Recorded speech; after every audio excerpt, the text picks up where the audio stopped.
నమశంకరాయ. శివముక్కోటి జనవరి 3వ తారీఖు రోజున ఏర్పడుతున్నటువంటిది. మహాప్రభావవంతమైనటువంటిది. పరమేశ్వరుడు సంపూర్ణ అనుగ్రహాన్ని ప్రసాదించే రోజు.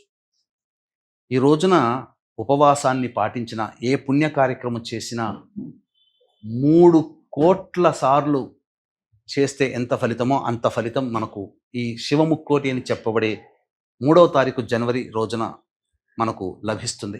ముఖ్యంగా వివాహం కాని అబ్బాయిలు అమ్మాయిల కోసమై ఈ రోజున మీరు కండ చక్కెర లేదా మిశ్రి కానీ బాగా దంచి పొడి చేసి ఆ యొక్క పొడిని నీటిలో వేసి ఆ నీటితో ఈశ్వరునికి అభిషేకం చేసి గన్నేరు పూలు లేదా మల్లెపూలతో ఈశ్వరునికి అర్చన చేయండి.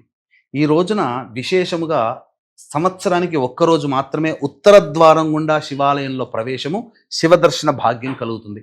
ఆ ఉత్తర ద్వారం గుండా శివునికి నమస్కారం ప్రవేశం చేసి, శివుడికి నీ యొక్క అనుగ్రహం వల్లనే నేను ఈ రోజున నిన్ను దర్శించుకోగలిగాను, నీ దర్శన ప్రభావం చేత నాకున్నటువంటి సమస్యలు తీరిపోవాలి, ముఖ్యంగా వివాహ సమస్య తొలగిపోవాలనే సదుద్దేశముతో మీరు సంకల్పం చేసుకొని పరమేశ్వరునికి నమస్కారం చేసుకొని ఆ రోజున అవకాశం ఉంటే శివాలయంలో అర్చనాభిషేకాదులు జరిపించుకొని తప్పకుండా శివరాత్రి లోపల మీ యొక్క సంకల్పం నెరవేరుతుంది. అలాగే మీకందరికీ కూడా శుభం కలగాలనే ఉద్దేశంతో 2026 సంవత్సరం అంతా కూడాను మంచి జరగాలనే ఉద్దేశంతో నవగ్రహాలు అనుగ్రహంగా ఉండాలి కాబట్టి నవగ్రహ పాశుపత మంత్ర హోమము, మృత్యుంజయ హోమము, రుద్ర హోమము, లక్ష్మీ హోమం, వివాహం కాని వాళ్ళకి సంబంధించి దాంపత్య సమస్యలకు సంబంధించినటువంటి హోమాది కార్యక్రమాలు శ్రీశైలంలో కానీ కాళహస్తి క్షేత్రంలో కానీ సర్వదోష నివారణ పూజలు హోమాలు జరిపించి శక్తిపాతం చేసినటువంటి కరుంగలి మాల ఇవ్వడం జరుగుతుంది. అవకాశం ఉన్న వాళ్ళ స్క్రీన్పై కనిపిస్తున్న నెంబర్కి కాంటాక్ట్ చేసి మీ గోత్రనామాదులు నమోదు చేసుకోవచ్చు.